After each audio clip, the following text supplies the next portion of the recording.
우리 신동식 목사님께서 저를 초대해 주셔서 무척 고맙게 생각하고 유튜브에서 보는 장소에 제가 여기 와서 함께 교제를 나누게 돼서 또 무척 감회가 새롭고 좋습니다. 우리 신 목사님은 당신이 저를 뭐라 하니까 제가 상당히 그렇습니다만은 저는 우리 신 목사님보다 우리 권자매님이 무서워요.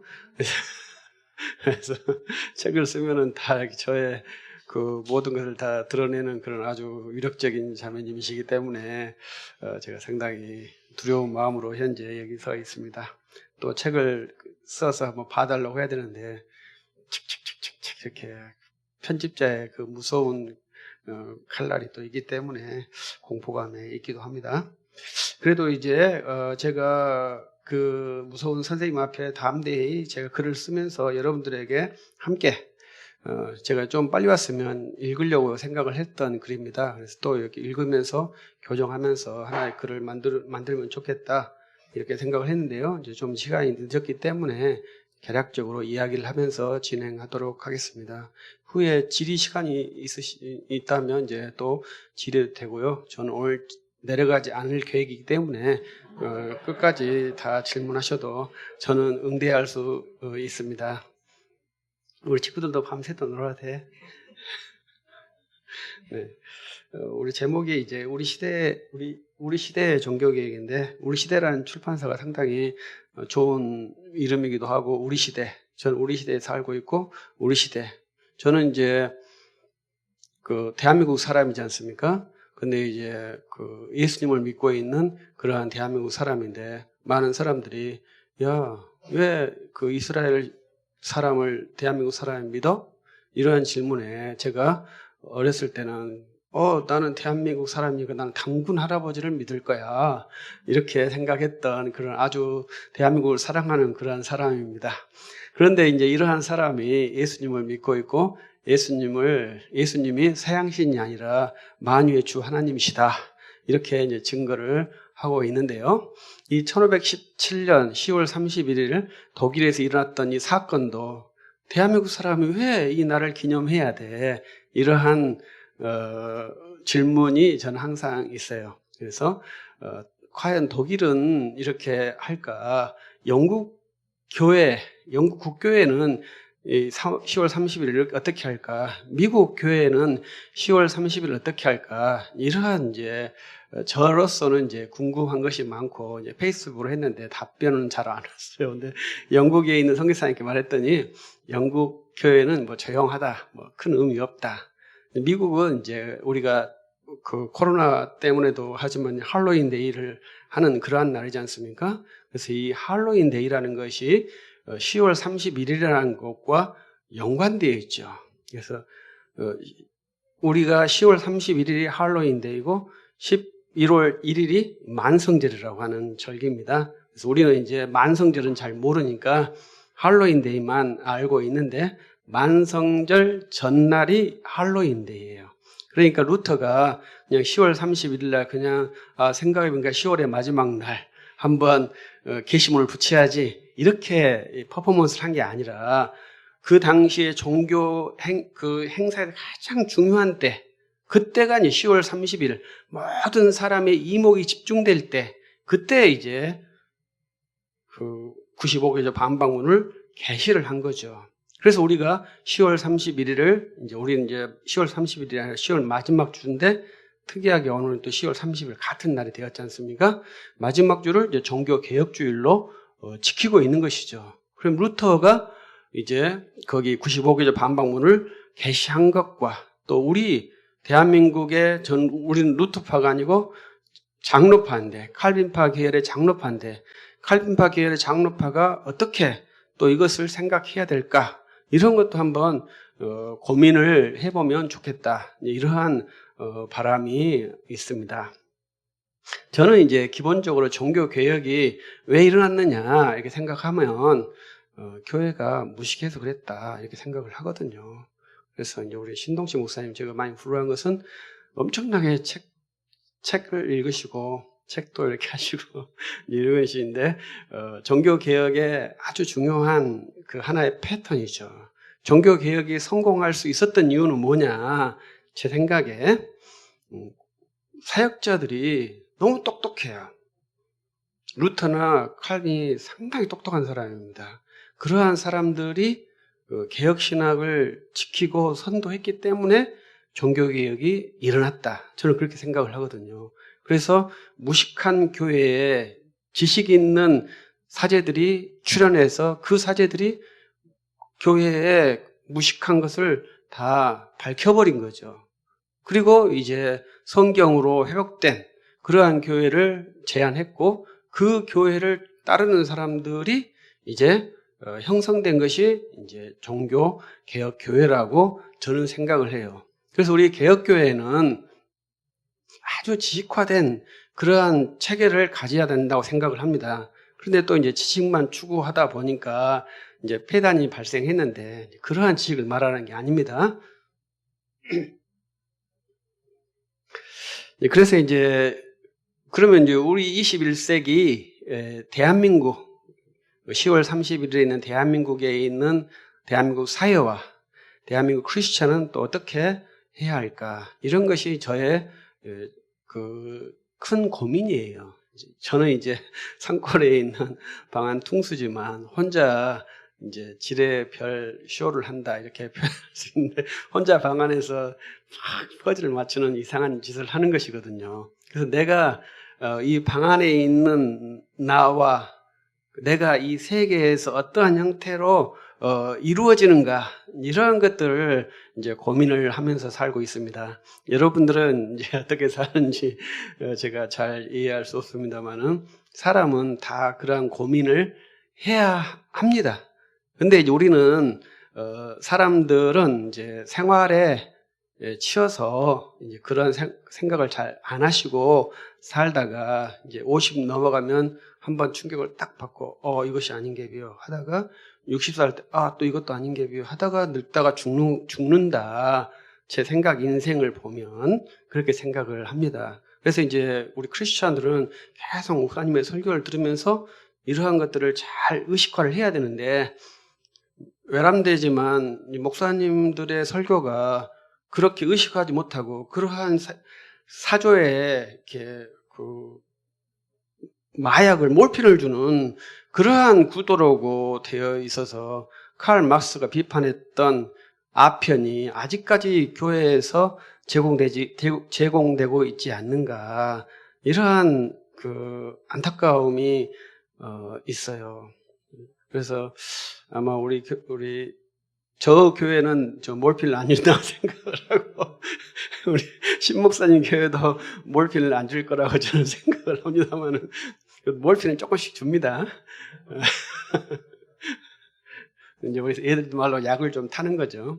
100% 순수한 복음 없으니까 약간의 이제 몰핀을 주긴 하는데 그것이 이제 중독되지 않을 만큼 안전한 양으로 시연을 해주고 있습니다.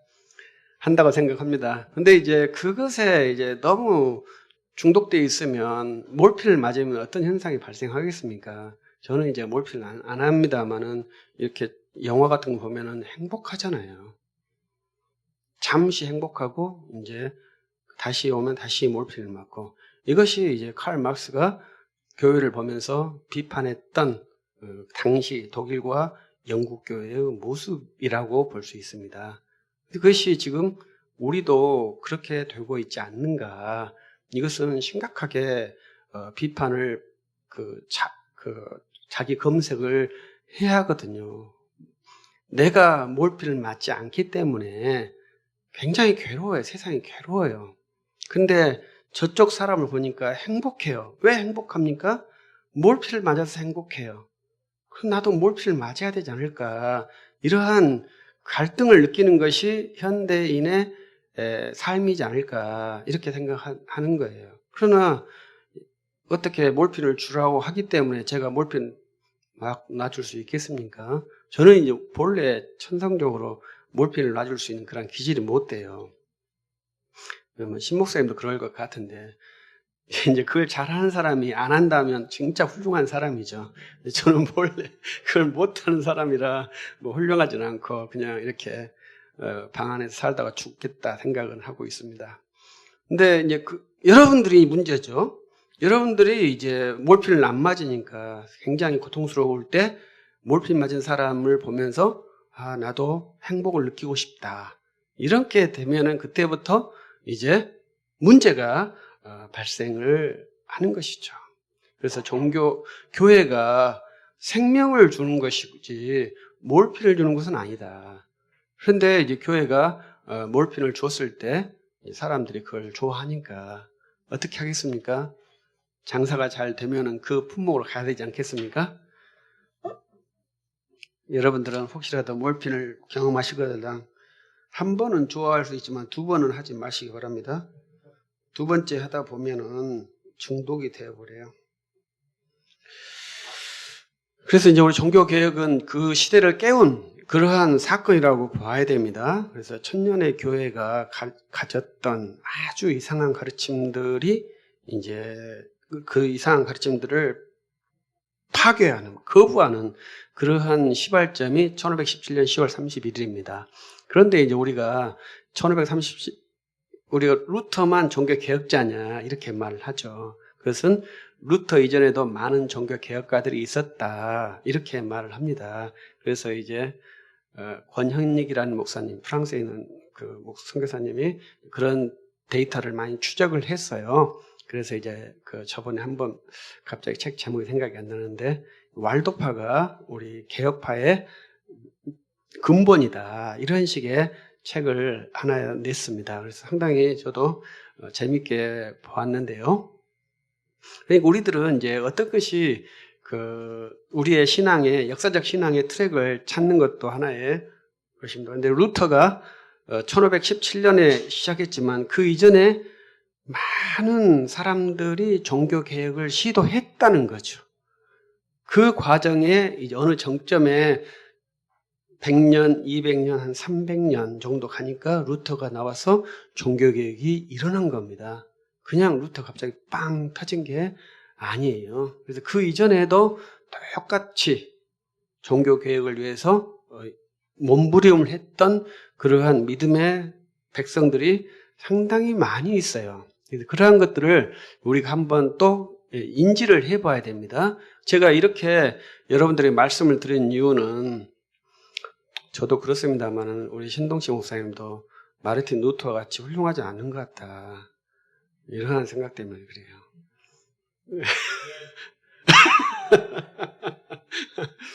저도 마틴 루터나 존 칼빈처럼 훌륭한 사람이 되었으면 좋겠는데 아주 훌륭하지 않는 너무나 연약한 그러한 미말에 있기 때문에 이러한 사람이 어떻게 살까?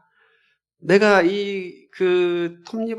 톱니에 있는 그 하나의 톱니도 안 되는 사람이 어떻게 있을까? 이러한 그 갈등이 저에게는 있어요. 그래서 그러면 어떻게 해야 되지? 이러한 마음 때문에 하는 것인데 그 왈도파에 있는 많은 사람들 그분들이 로마 가톨릭에 의해서 죽임을 당했는데 그러면서도 신앙을 지켰는데 그러한 사람들의 이름이 존재하지 않다는 거죠. 우리가 엘리야는 유명하다고 생각을 하시지만 그 남은 자 7,000명의 이름은 여러분들이 잘 알지 못하시지 않습니까? 저도 알지 못해요. 성경은 7,000명의 이름은 말하지 않아요. 그런데 엘리야를 새롭게 한 사람은 그 7,000명이라는 사람인 것이죠. 이름 없는 7,000명이 이름 없이 여호와를 섬기는 그 7,000명이 엘리야에게 정말 도전을 줬어요. 왜냐하면 엘리야 선지자는 자기 혼자 여호와를 믿는 줄 알고 끙끙댄 거거든요. 근데 여호와께서 7,000명이 있다. 그러니까 아무 말씀도 못 하시는 거예요, 엘리야가. 우리들도 마찬가지죠. 우리들도 우리 시대에 훌륭한 믿음의 사역자들이 있지만 그 사람이 영적 침체를 겪는지 안 겪는지 모르겠습니다만은 주 하나님께서는 이 땅에서나 언제나 이름 없이 자기를 섬기는 그러한 사람들을 기억하고 있다는 거죠. 그 사람들이 이뤄내는 것이 이 종교 개혁이라고 말씀을 드리고 싶은 거예요. 그래서 그 사람들이 200년, 300년 죽어가면서 계속 믿음을 지켜냈고 그 정점에서 루터가 나온 것이에요. 그리고 루터가 또 이제 정말 루터는 대단한 사람이라고 저는 생각을 하거든요. 왜냐하면 루터도 이단으로 정죄받았습니다. 그래도 자기의 견해를 굽히지 않고 자기의 그 견해를 밝혔고 그 견해가 이제 자리 잡음으로 우리가 지금 이렇게 자유롭게 신앙생활을 하는 것이거든요. 그래서 루터가 끝난 다음에 다시 또 유명한 사람들이 사라져요. 그래서 또 이름 없는 많은 크리스천들이 세계 각지에 흩어져 있으면서 지금 대한민국에 우리 시대는 상당히 유명하고 저는 유명하지 않는 그러한 사역자들이 쭉 모여서 꾸준히 개혁운동을 하고 있다. 이거에 대해서 한번 여러분들이 기억해 줬으면 좋겠어요. 그러니까 이제 이거 영상으로 가죠. 제가 저는 제 아내하고 살고 있는데 제 아내가 항상 불만은 이거 남편이 좀 드라마틱하게 멋있는 일을 하면 좋겠는데 항상 이 방 안에만 있는 그러한 좀 이상한 사람이어서 불만이 있어요. 그래서 저도 제 아내와 제 아이들과 저희 교회에 뭐 드라마틱한 일을 만들어주고 싶은 그러한 사람이에요. 제가 뭐 유명해지고 싶지 않으려고 노력한 사람이 아니에요. 그런데 유명하지 않기 때문에 이거 참 어떻게 살아야 되나 이게 쉽지 않는 것이에요. 그런데 주님은 자기 일을 자기 백성을 통해서 하신다는 거예요. 저는 세상에서 무명한데 주님이 자기 백성으로 자기 일을 하신대요. 그러면 누가 옳겠습니까? 주님이 옳으시죠. 주님이 일하신답니다. 그래서 니는 네 할 일을 하랍니다. 그래서 저는 제 할 일을 하겠다고 말을 했어요. 이걸 누가 말했겠습니까? 루터라는 분이, 루터가 그렇게 말을 한 거예요.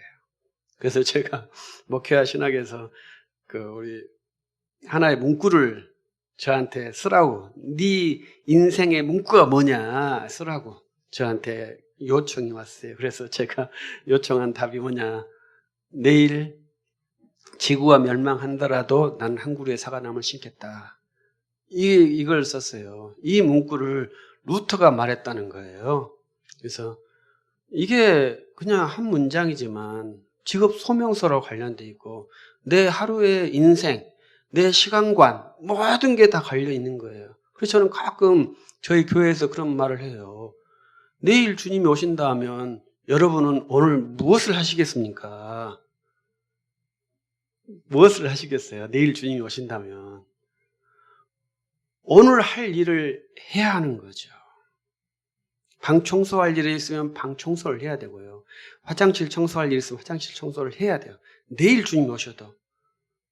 이것이 루터가 말했던 오늘 이해, 현재 이해, 나의 이해예요. 그렇기 때문에 내가 이 세상에서 무명한 자이지만 주님께서 나에게 명령하신 것은 세상을 구원하라는 것이 아니라 현재 네가 네 영역에서 할 수 있는 일을 하라고 저를 이 땅에 보내 지금 현재 사역자로 세워놓으셨다 이 말이시죠. 근데 우리 신목사님께서 저를 여기서 불러주셔가지고 제가 너무 기쁘게 와서 여러분들과 함께 교제를 하고 있습니다. 이게 제 일이잖아요. 제가 여기 오고 싶었어요. 여러분들 보고 싶었어요. 근데 제 마음도 안 오잖아요. 신목사님이 무슨 마음이 들었는지 한번 와라 이렇게 하니까 제가 할렐루야 하면서 오잖아요. 그러니까 여러분 보고 얼마나 좋습니까? 저는 너무 좋아요. 여러분들은 저를 잘 모르시니까 어쩔 줄 모르겠지만 저도 여러분 잘 모릅니다. 근데 제가 신목사님을 잘 아니까, 잘한다고 생각하니까 여러분들이 보고 싶고 항상 유튜브에서 이것만 보여주니까 한번 여기도 한번 보고 싶고 이렇게 꼬맹이들이 있어서 상당히 또. 근데 제가 우리 꼬맹이들 보니까 이제 이런 생각이 듭니다. 제가 자랑할 수 있는 것은 인생에 없습니다. 딱 자랑할 것이 딱 하나밖에 없는데 그것은 아들 셋이란 것밖에 없거든요. 근데 제 아들이 정말 고생을 많이 했어요, 저 때문에. 이제 막내는 이제 덜 고생을 하는데 두 애는 고생을 많이 했어요. 근데 왜 고생했겠어요? 지 예비 설교를 드려야 되잖아요. 얼마나 힘들었겠어요. 우리 애들이 얼마나 힘들겠어요. 근데 너희들은 괜찮다. 하루만 들으니까. 내, 내 아이들은 20평생을 들었어. 죽어나는 거예요. 그런데 굉장히 어려운 설교를 듣는데 아들이 특이하게 목사가 된대요. 이해가 할 수 없어요, 저는. 왜 그런지 나이까지 이해를 못 해요. 그래서 견디는 것도 큰 힘이다, 친구들아. 한번 잘 견뎌봐. 이해하는 것이 힘이 아니라 견디는 것이 힘이야. 알았죠? 그래서 목사님 설교가 뭔 소리인지 아무것도 몰라도 다 앉아서 듣는 거야. 자기도 하고 눕기도 하고 조용히만 있으면 돼. 그러면 아주 훌륭한 지성을 채택할 수 있다고 저는 생각을 해요. 그래서 어른들의 설교를 계속 들어보면 좋겠다고 생각을 해요. 친구들 알았죠? 좀 참아줘. 그래서 저는 이제 우리가 종교개혁 하니까 저는 이제 계속 어떤 이제 이렇게 스텝을 이렇게 맞추는 훈련을 하거든요. 그래서 내가 종교개혁의 후예로서 어떻게 1517년 10월 30일과 2021년 10월 30일을 연결할 수 있을까? 이거에 대해서 항상 고민을 합니다. 그래서 이제 그것이 이제 우리의 지식 과정이에요. 이건 신앙 과정하고 약간 다릅니다. 우리가 지식 과정을 훈련하는 것이거든요. 그것이 아마 이제 우리 빛과 소금교회에서는 좀 주요하게 되지 않을까. 여러분들이 도전적으로 하면 여러분들이 잘 수용해 주지 않을까. 이렇게 저는 큰 기대를 가지고 있습니다. 여러분들이 그러한 가치를 실현해 준다면 진짜 교회 이름처럼 빛과 소금이 되는 것이죠. 그것이 안 되면 아까 우리 형제가 기도했던 것처럼 그러한 이제 일반적인 교회와 똑같은 교회가 되고 말겠죠. 그래서 많은 교회들도 너무나 좋습니다. 그러나 이제 교회들 중에서도 정말 정선된 신앙과 믿음을 가지고 가겠다고 하는 그러한 의식을 갖는 교회가 있느냐, 아니면 우리가 그냥 교회를 이루자 하는 교회가 있느냐, 이런 것은 좀 차이가 있다고 생각을 해요. 네, 제가 늦게 왔기 때문에 엉뚱한 소리를 계속 하게 돼서 죄송합니다만은, 오면서 제가 그 11시 예배를 드려야 한다는 좀 강박이 있어요. 그래가지고 11시 예배를 참여하고 왔거든요. 어떤 교회 가가지고. 근데 그 목사님이 하시는 설교가 이제 요한계시록을 하셨는데 상당히 재밌는 말씀을 하시더라고요. 그 목사님 뭐라고 하시냐면, 그 목사님 말씀이 여러분은 행복한 사람입니다. 왜 행복한 줄 아세요? 나 같은 목사하고 같이 있으니까 행복해요. 네? 그 이해하시나요? 그러니까 제가 속으로 뭐라고 했냐면, 나도 우리 교인들은 저렇게 말하고 있는데 저는 대놓고 말하거든요. 우리 신목사님은 그렇게 말하지 않으실 거라고 저는 생각을 해요. 안 하셨죠? 그렇게 신목사님이 혹시 여러분들한테 나하고 여러분들 나하고 같이 목회한 것을 행복하게 생각하세요, 이렇게 들어보셨나요? 안 들어보셨죠? 말씀하죠. 안 하시죠? 매일 해요? 저는 하거든요. 근데 그 목사님도 하시더라고요. 그런데 여러분들이 이제 그런 것도 약간 개념적으로 아셔야 됩니다. 본래 성도는 자기 교회 목사를 자랑스럽게 생각하고 기쁘게 생각을 해야 되거든요. 근데 제가 이제 그렇게 말하는 것은 성도들이 잘 몰라요. 그래가지고 모르면 어떻게 하겠냐. 내가 이 숟가락으로 넣어줘야지. 넣어서 말을 하게끔 만들어야지. 이렇게 해서 저는 이제 말을 하는데, 우리 교회 성도들은 절대 제 말을 안 듣습니다. 그래서 뭐 큰 염려는 안 하는데, 여러분들도 그걸 잘 아십시오. 목사가 이제 제가 좀 그렇습니다만 우리 신동식 목사님은 제가 상당히 존경하기 때문에 여러분들이 자부심을 가져도 될 만한 그러한 사역자라 이렇게 생각을 합니다. 근데 이제 이것을 이제 제가 이렇게 종교개혁을 쭉 연결하면서 이제 이러한 생각들을 여러분들한테 드리는 겁니다. 근데 이제 그것에 대해서 고민한 사역자들이 많지 않아요. 그렇기 때문에 좀 아쉬움이 많습니다. 그래서 저는 좀 특이하게 예수를 믿은 사람이기 때문에 이제 오늘 성경 말씀이 이제 베드로후서에 있는 말씀을 생각을 했는데 그것은 뭐냐면 개가 토하였던 것에 돌아가고 돼지가 씻었다가 더러운 구덩이에 도로 누웠다 하는 말이 저희에게 응하였도다. 이 말이 저는 이 종교개혁에 우리 시대에 가져야 될 말씀이 아닌가. 좀 굉장히 저는 슬퍼요. 저는 천주교 사람들은 덜 슬프다고 생각해요. 왜냐하면 그 바운다리에 꽤 꾸준히 있기 때문에. 그런데 종교개혁교회에서 다시 천주교로 회귀하려고 하는 그러한 성향이 계속 나타나는 거예요. 그럼 저 같은 사람은 좀 차라리 그러려면 불교로 가면 좋겠다라고 생각을 해요. 그럼 차라리 이 성경 말씀은 응하지 않는 거잖아요. 토하였던 걸 다시 먹는 건 아니니까 차라리 완전히 불교 신자가 되든지 이슬람교 신자가 되면 더 낫지 않을까. 우리가 그만큼 아주 긴박한 종교를 가지고 있습니다. 우리는 뒤로 후퇴할 수 없는 앞으로만 가야 되는 그러한 긴박성을 갖고 있다고 저는 생각을 해요. 그래서 내가 가지고 있는 신앙이 얼마나 멋있는 것인지 알아야 되고요. 절대적인 가치인 것을 알아야 돼요. 근데 우리는 지금 현재 멋있는 거에 대해서 제가 여러분들에게 말씀을 드리고 있어요.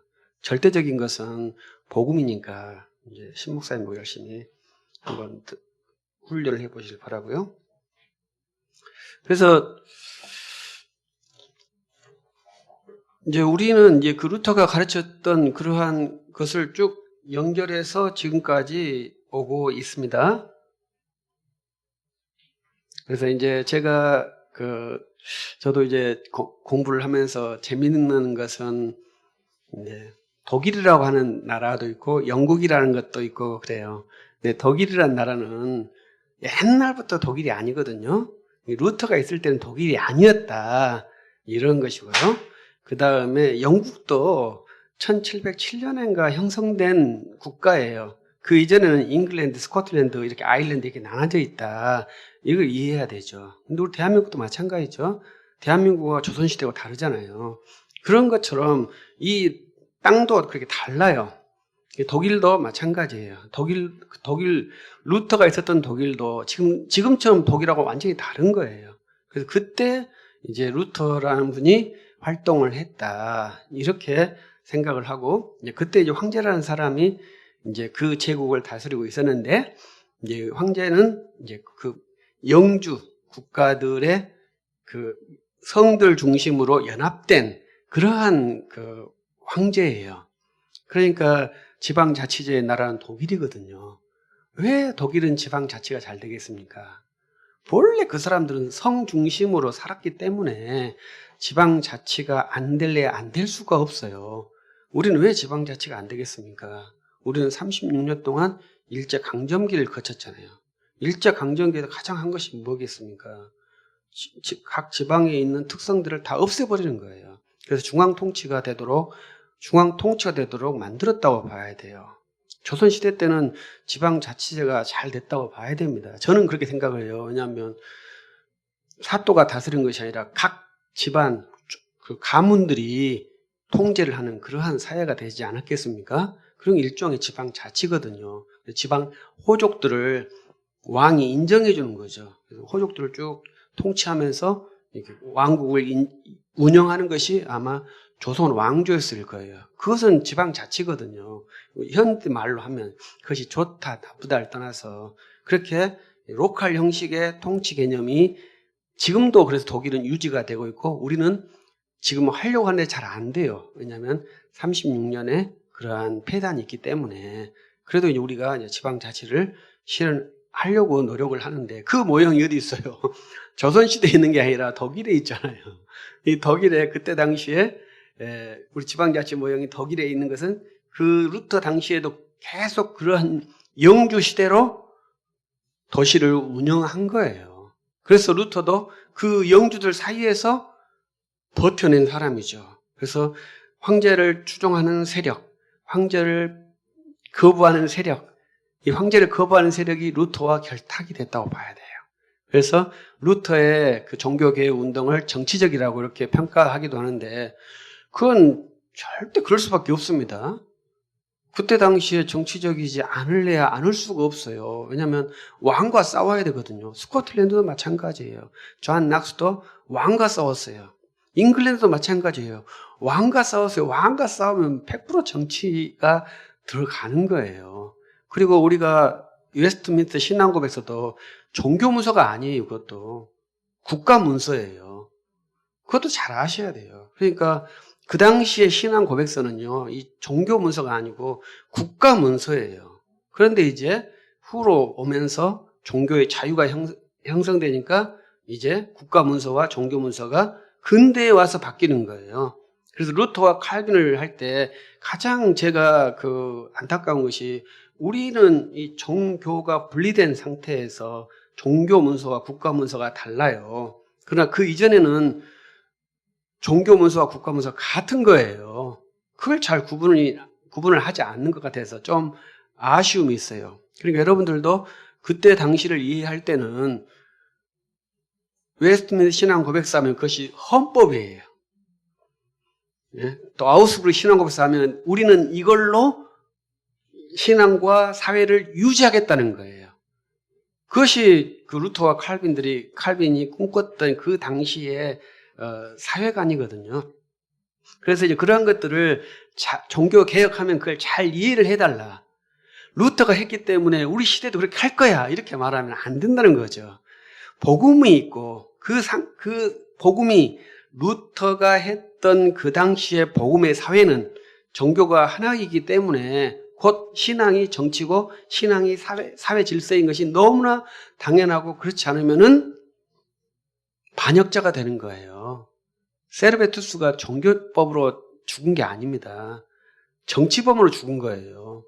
삼위일체를 거부하면 사회 반역자예요. 우리말로 하면 국가 모반죄예요.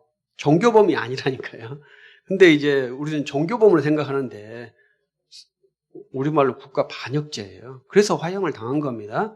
그래서 시의회에서 결정을 해요. 교회에서 결정을 한 게 아닙니다. 근데 그것을 칼빈이 했다고 막 주장하기도 하는데 그것은 너무나 그 당시에 대해서 잘 모르는 것이죠. 진짜 교회가 죽였던 것은 마녀 사냥으로 로마 카톨릭 교회가 우리 개신교도들을 너무나 많이 죽였죠. 상상할 수 없습니다. 그 생각만 하면 좀 눈물이 나기도 하고 그 신앙 위에서 지금 우리가 있는 거예요. 대한민국 제가 이 글을 하면서 약간 재밌게 생각한 것은 로마 천주교, 로마 카톨릭에서도 순교자가 있고 우리들도 순교자가 있는데 천주교 순교자도 훨씬 많죠. 상상할 수 없을 만큼 순교자가 많아요. 이 대한민국에 제가 이렇게 보면은 대한민국이 천주교 땅이 되었다라고 제가 표현을 하고 싶어요. 왜냐하면 다 천주교 성지예요. 전라북도에도 최근에 그 성지에서 뭐 유골이 나왔다 하고 강진에 있는 그 정약용 거기도 성지예요. 다 자기들 성지로 만들어서 대한민국 가보십시오. 어디를 가나 다 성지라는 이름이 많이 있습니다. 다 천주교 성지예요.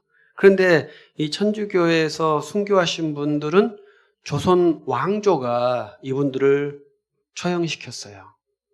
그런데 우리 개신교 신자들의 처형하는 그 기관은 일본 제국주의예요.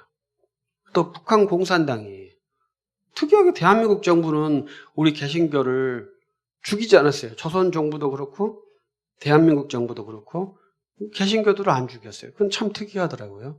왜 그런지 모르지만. 근데 천주교는 조선 왕조가 그분들을 박해하고 순교를 시켰더라고요. 그것도 좀 이번에 준비하면서 보니까 좀 재밌다 생각했고, 아무튼 대한민국에서 천주교 교회가 대한민국 국도 전체를 성지화로 만드는 것이 끝난 것 같아요.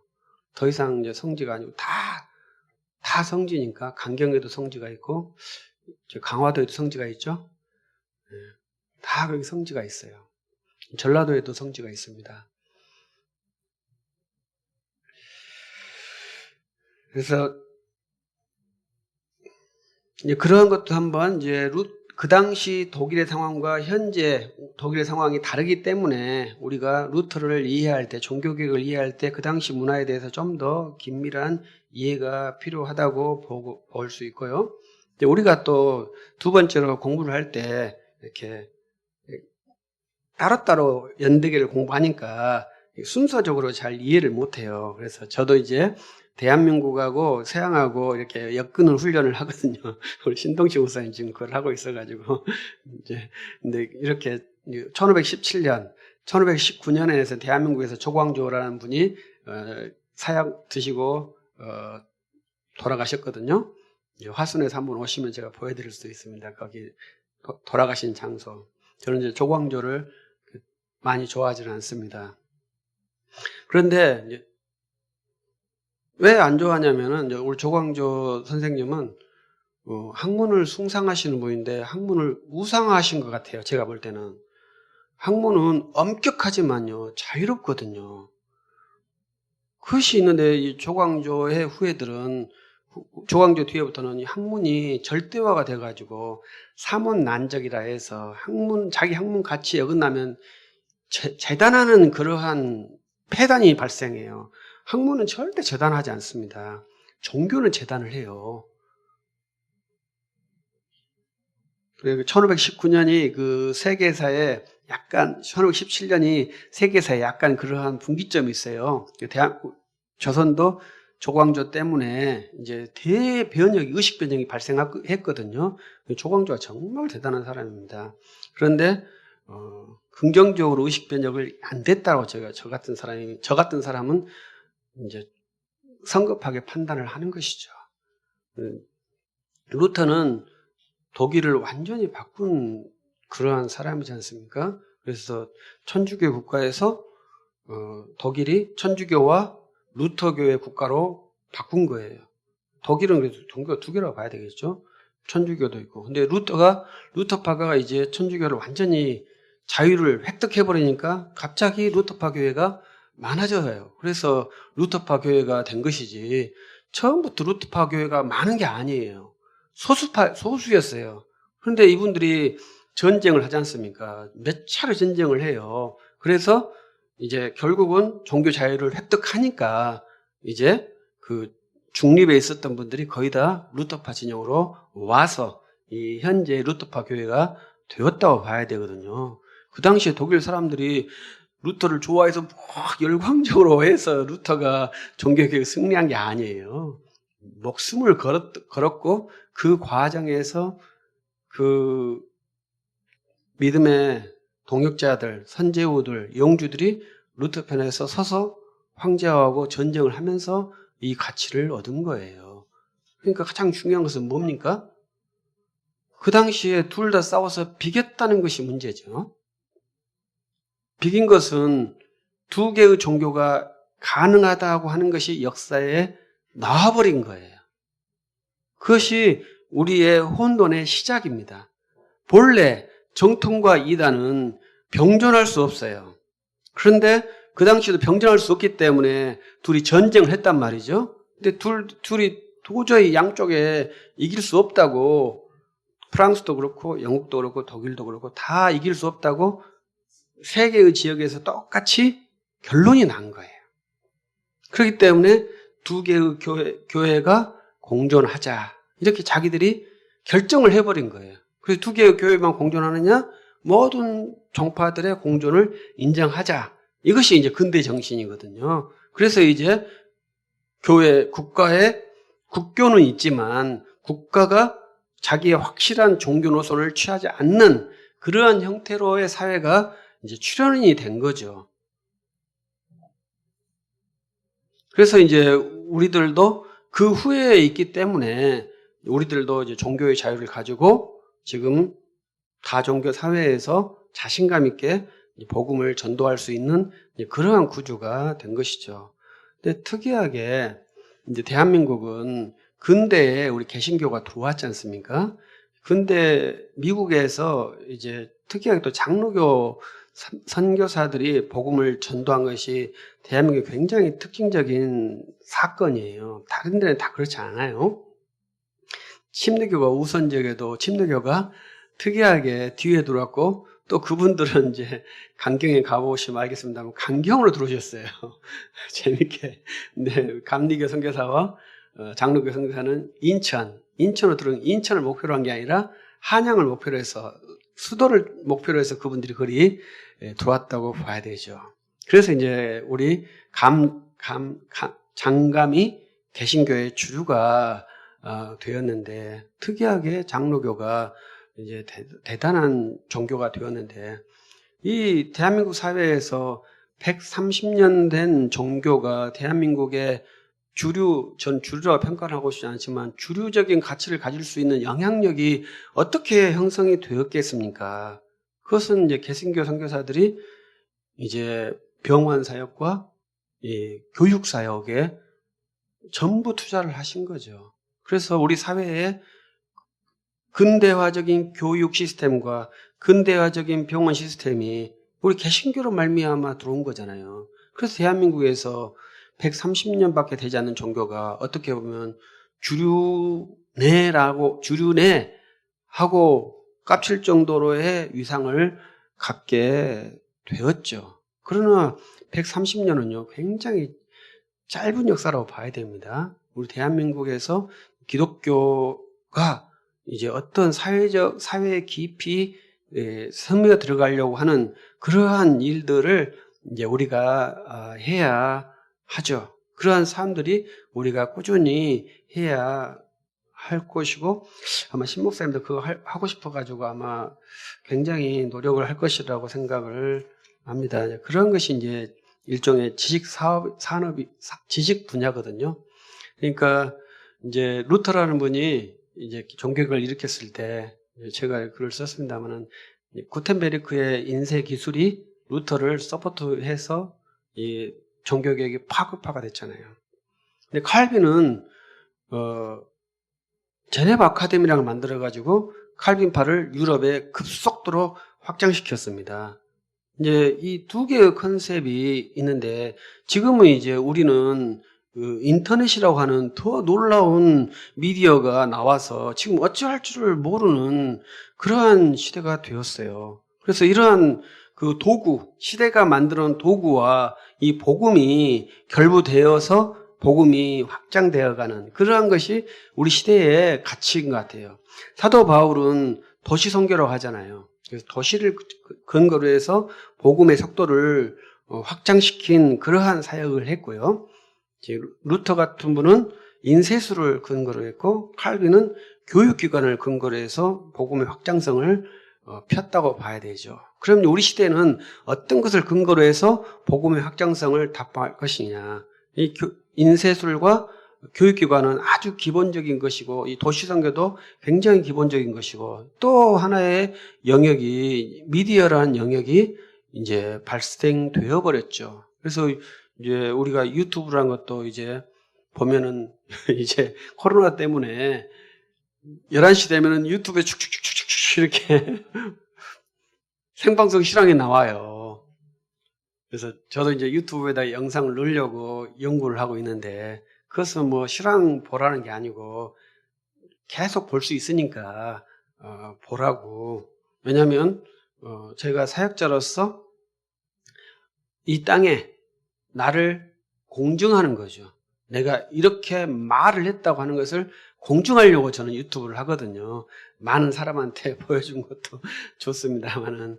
그래서 이제 그러한 우리가 미디어를 잘 활용하는 것도 중요하죠.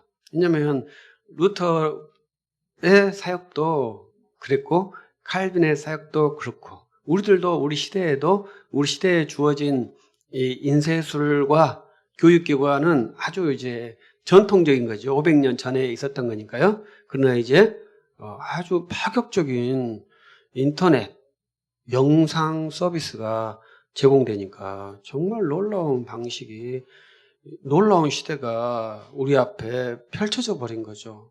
그러면 이제 우리는 어떻게 하겠습니까? 그걸 핸들링해서 또 복음을 전도하기 위해서 노력을 해야 되고, 어찌 되었든지 주 예수 그리스도의 복음을 증거하려고 우린 시도하고 나아가야 한다고 생각을 합니다.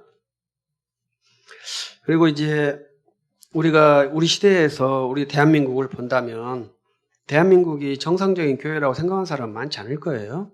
그러니까 목사님들은 모두가 다 대한민국 교회는 문제가 있다 이렇게 볼 수 있겠죠.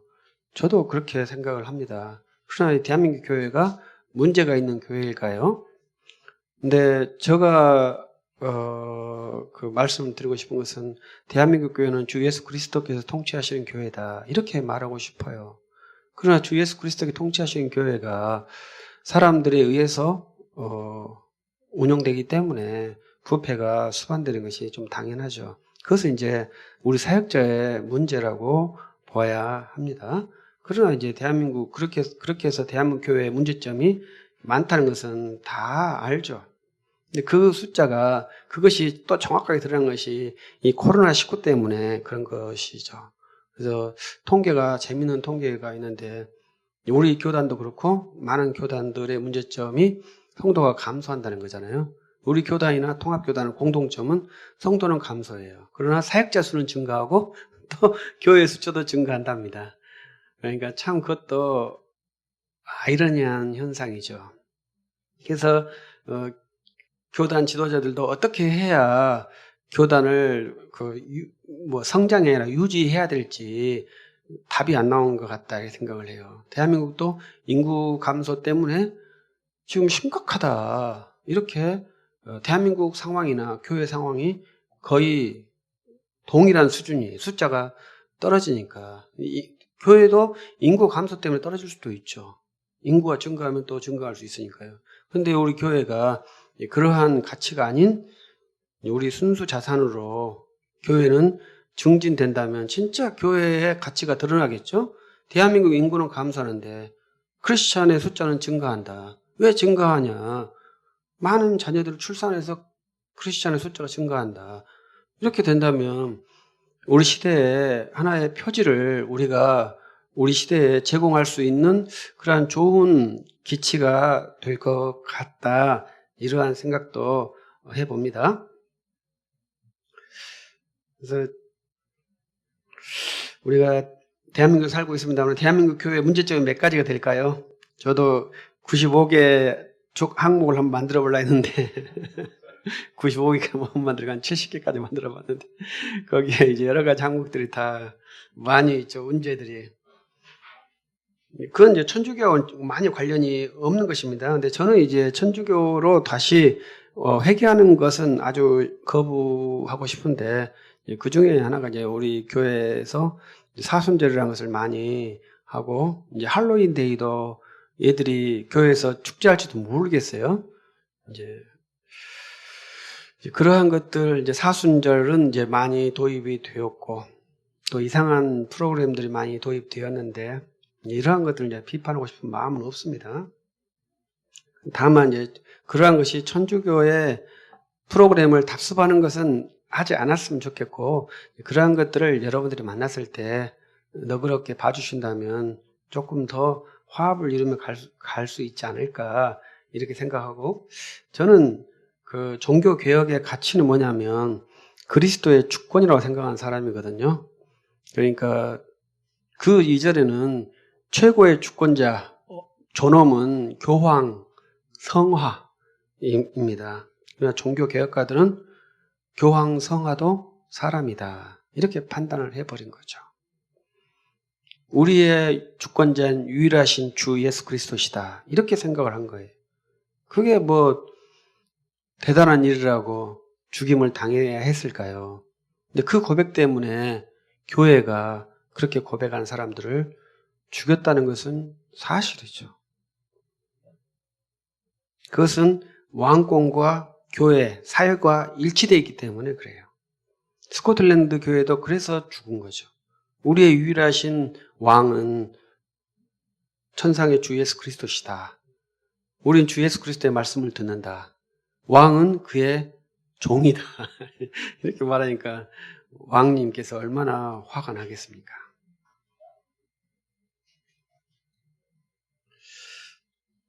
그래서 우리가 종교개혁은 주 예수 그리스도를 높이는 그러한 사역이다. 이렇게 생각을 하고, 루터의 이신칭의 교리는 저는 루터가 만들었다 생각하지 않고, 사도행전 15장에서 예루살렘 교회와 안디옥 교회가 협의해서 만든 교리, 오직 믿음으로 구원을 얻는다. 유대인이나 이방이나 차이 없이 믿음으로 구원을 얻는다. 이것을 루터가 그 당시의 환경에 맞춰서 새롭게 변형을 한 것이라 그렇게 이해를 합니다.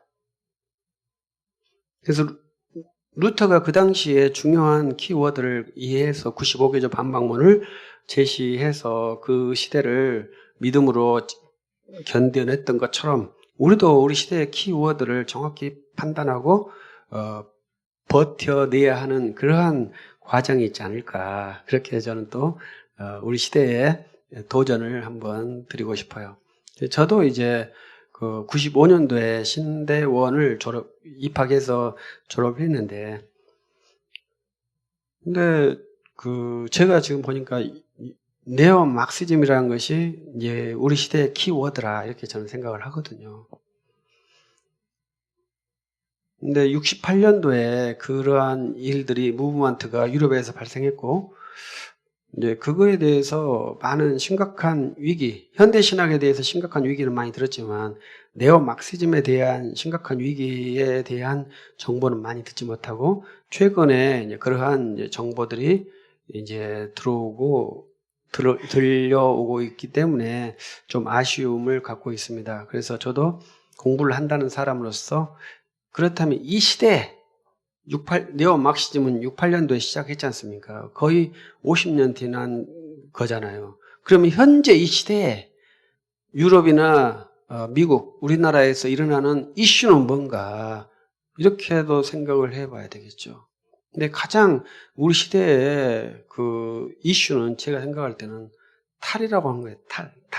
해체라고 하는 거라고 생각을 해요. 모든 것을 다 해체해버리려고 하는 생각이에요. 그래서 그것이 좀 저로서는 많이 안타까워요. 근데 저는 이제 그러한 것을 말할 때 제가 이럴 때는 남자라는 게 좀 안타까워요. 왜냐하면은 그 탈해체의 주도권자가 여자한테 있다고 저 생각을 하거든요. 그래서 저는 자매들에게 제발 좀 남자하고 결혼 좀 해달라 이렇게 부탁하고, 남자들도 결혼을 빨리빨리 해달라 이렇게 부탁을 해드리고 싶어요. 그것은 왜 그러냐면 해체의 가장 기본 단위가 가정이거든요. 네오 막시즘과 이 가정에 연관이 되어 있어요. 근데 우리가 그리스도인의 양심을 가졌다고 하잖아요. 근데 이제 그리스도의 양심을 가진 행동이 정말 어려워요. 제가 목사로 살면서 제가 목사다, 그리스도인이다 이렇게 생각을 하는데 정말 어렵더라고요. 지금도 그렇게 어렵게 저는 살고 있다고 생각을 합니다. 그런데 왜 그렇게 살아야 되냐?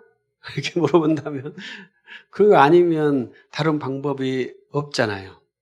나 혼자 행복하게 사는 것은 주께서 주신 질서에 부합되지 않잖아요. 나 혼자 잘 살기 위해서 예수님을 믿는 게 아니잖아요. 우리 어찌 되었든지 주의 말씀에 순종하고 주님께 합당하게 살려고 하는 거잖아요. 그 합당하게 사는 모습이 우리 그리스도인의 삶에 나타나는 것이 개혁운동이라고 저는 생각을 하거든요. 그 운동은 목사가 하는 것이 아니라요, 모든 그리스도인이 다 해야 되는 거예요.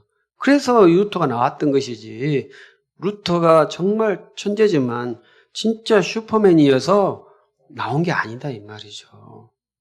그래서 우리가 그리스도를 믿는 사람으로서 그리스도를 위해서 내가 무엇을 헌신해야 되고 무엇을 포기해야 될지 그런 것을 빨리빨리 결정하고 그러한 방면으로 자기를 드라이브 시킨다면 그 과정에서 주님의 형상이 나오겠죠. 내가 원하는 쪽으로 드라이브 하는데 주님의 형상을 이루어주세요 한다는 것이 안 맞잖아요. 주님이 원하신 대로 내가 간다 해도 내가 욕심이 있어서 안 가게 되고 주의 형상을 이루지 못할 것인데, 내가 원하는 곳 가면서 주님 형상을 이루어주세요 하는 것이 밸런스가 많이 안 맞겠죠. 그래서 저는 우리 시대에, 현재 시대, 현재인이죠. 우리 시대 사람, 현재인으로서 종교개혁은 계속되고 있다. 그런데 나의 작은 움직임도 아닌 그것이 어떠한 영향력이 발생될까, 이러한 항상 고민이 있는데, 이제 루터라는 분이 그것은 한방 해소시켜 준 거죠. 걱정하지 마라. 네 일을 하고 주는 주님의 일을 하신다. 여러분들에게 있는 여기 걸레질을 하는 것이 여러분들의 일이라면 그 주님의 일 필요 없습니다. 내 일이냐 내 일이 아니냐 이것만 생각하시면 됩니다. 내 일이면 이 걸레를 딱 풀면 되죠.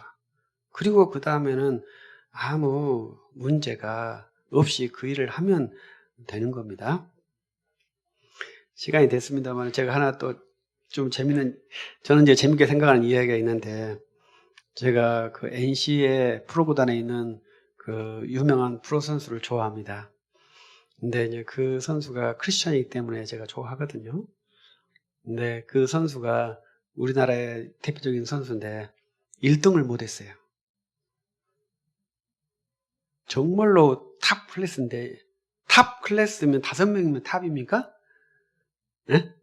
5명이면 탑이라고 볼 수 있잖아요. 10명도 탑이라고 볼 수 있잖아요. 근데 2등을 했어요. 2등. 슬프대요. 네? 슬퍼. 저 같은 사람 볼 때는 2등이 어디야. 반에서 2등만 해도 행복할 건데 우리 전체 프로 선수에서 2등 했는데 슬프대요.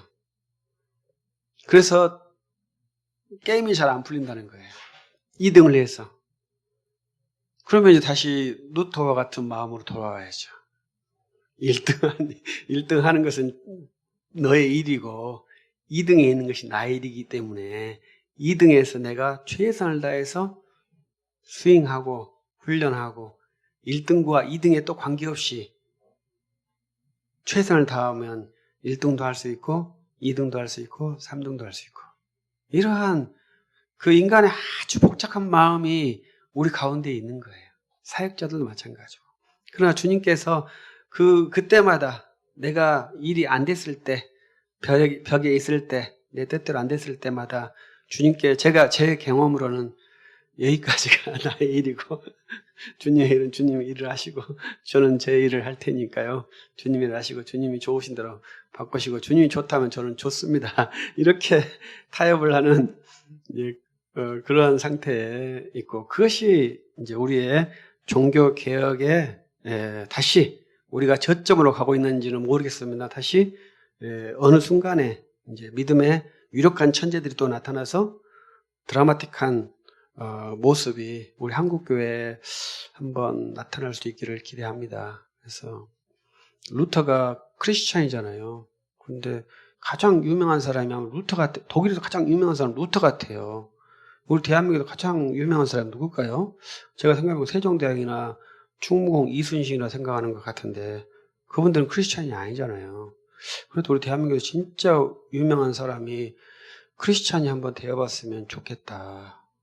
그것은 이제 끊임없는 그 이름 없는 무명처들이 그러한 일을 쭉 하다가 보면 그 한 사람이 나오는 거예요.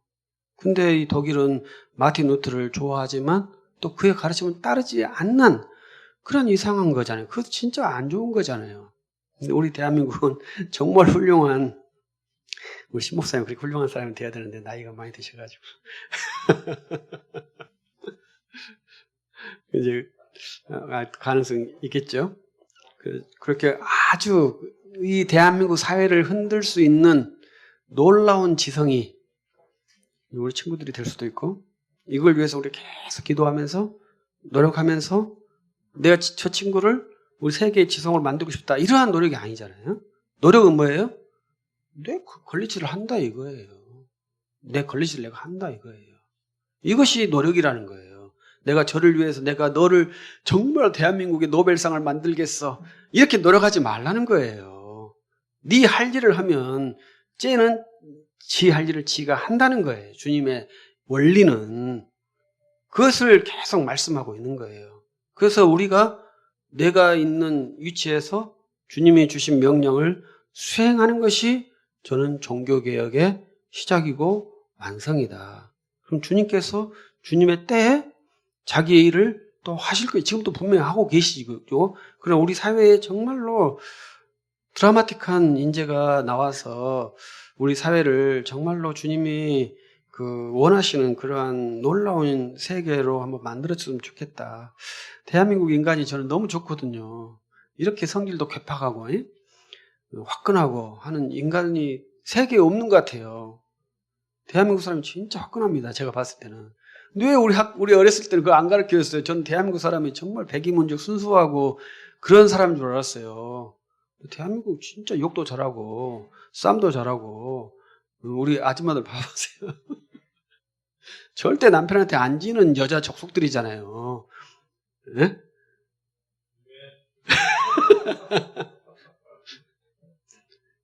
얼마나 똑똑한지 몰라요. 이러한 족속에서 탁월한 그 지도자가 나온다면요, 정말로 아름다운 국가와 세계의 이상적인 사상을 만들어낼 수 있을 것 같아요.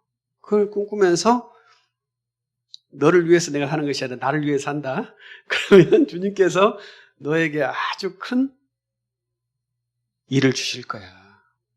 그래서 내게 주어진 모든 일을 감당해 가면서 묵묵히 간다면 주님께서 반드시 이 땅에 마틴 루터보다 더 탁월한 크리스찬을 통해서 이 땅을 개혁시켜 주실 것이라 이렇게 생각을 합니다. 그래서 우리 시대가 아무리 어두워도 여러분이 있다면, 그리스도인이 있다면 빛은 있고요.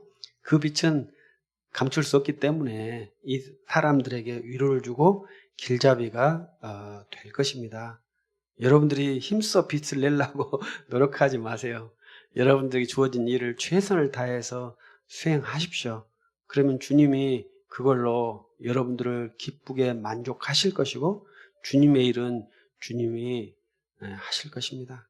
그래서 한번 우리가 그래도 형제가 연합해서 함께 도모하면서 주의 복된 그 복음의 세계를 구현해 나아가는 그런 아름다운 작품을 한번 만들어냈으면 좋겠다.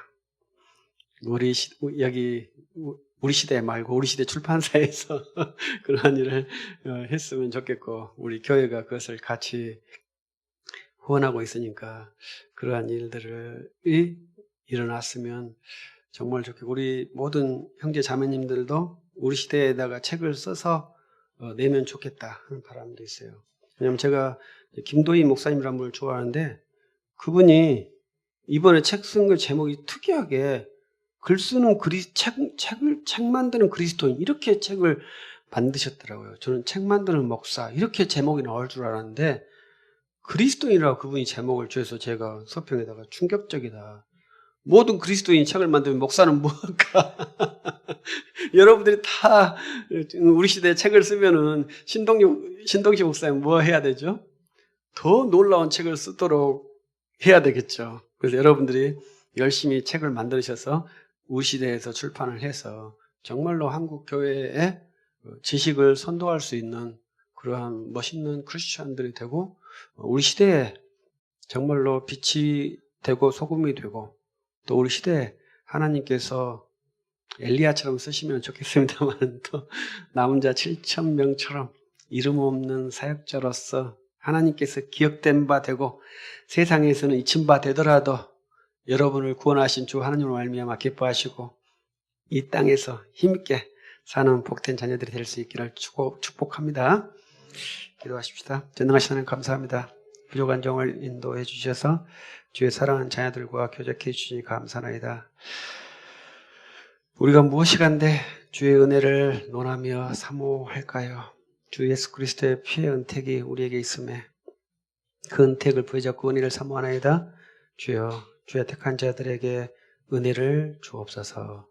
주의 교회에 복을 주셔서 복음의 기관으로서 이 시대를 감당할 수 있는 능력 있는 기관으로 세워 주옵소서. 아름다운 동역을 주시니 감사나이다. 주 예수 그리스도 이름으로 기도합니다. 아멘. 귀한 강의 감사드립니다.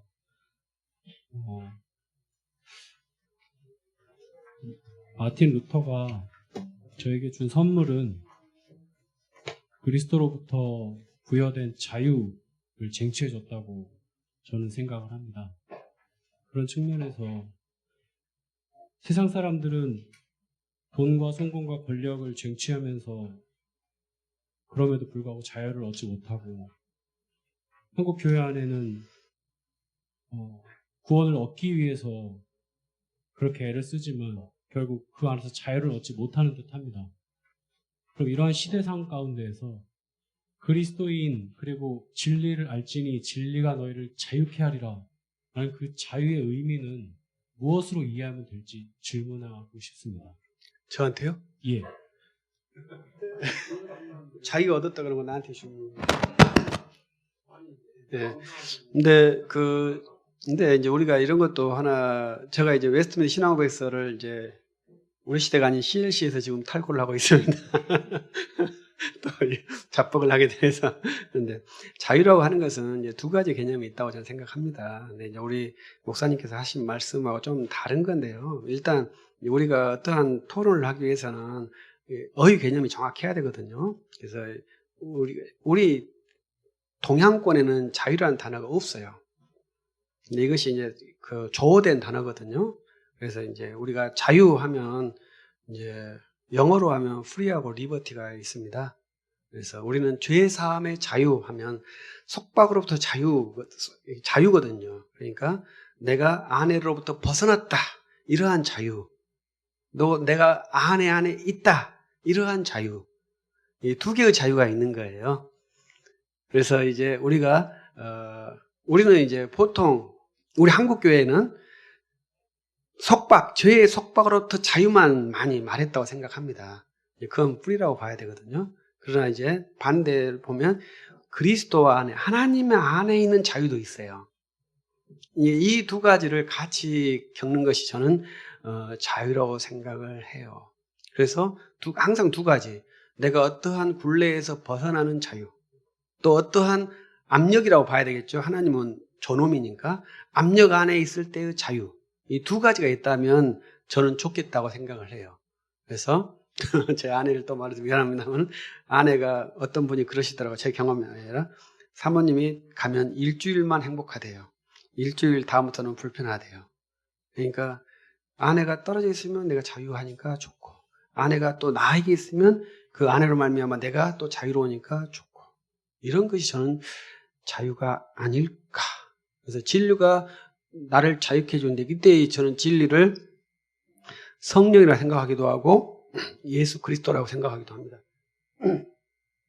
예수님이 그렇게 말씀하셨으니까요. 그래서 저는 이제 성령의 내주하심으로 우리가 항상 자유로운데, 모든 얽매인 것에서부터 자유로움과 모든 얽매임 안에서 자유, 이 두 개가 있다면 자유가 되지 않을까, 그렇게 저는 생각을 합니다. 좀 말이 되나요?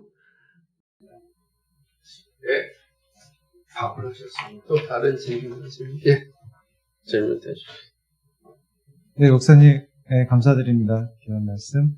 저도 아까 말씀하시던 와중에, 한국교회에 투자 마셨다고. 네. 되게 궁금한데, 코로나 시대를 좀 지나면서 한국교회가 당면한 문제들이 많이 더 수면 위로 올라왔을 것 같은데, 가장 좀 문제라고 생각하시는 부분이 어떤 부분이 있을까고 생각하시는 게 좀 궁금해서 질문을 좀 드려요. 네, 저는 그때도 그렇고 지금도 그렇고 이제 코로나 이전에 그때 생각했던 개념들인데요.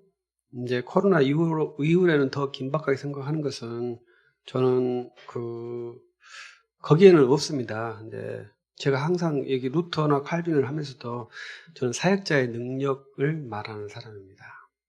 근데 제가 누구한테 그렇게 말해서 혼나기도 했는데 사역자가 복음을 전도할 수 있는 능력을 가져야 된다. 그렇게 저는 생각을 합니다. 그래서 목사가 강단에서 복음을 선포할 수 있지만 지금 코로나 시대에는 필드에 가서도 복음을 선포할 수 있어야 된다. 그렇게 저는 생각을 해요. 그래서 우리 목사들이 강단에서도 내려와서 필드에서 직접, 왜냐하면 성도들이 잘 안 하시니까 누가 하겠어요? 그러면 마지막 전사들이 목사잖아요. 최선봉에 있는 사람이 목사고 마지막도 목사이기 때문에 이제 목사들이 이제 필드에 가서 직접 넌크리스천에게 복음을 전도해야 된다라고 생각을 해요. 근데 그런 것을 하지 않지 않느냐. 이렇게 우리 현재 교회 75개 항목에는 안 들어가 있습니다만은 제 생각에는 가장 근본적인 것은 목사가 복음을 전도하면 저는 된다고 생각을 합니다.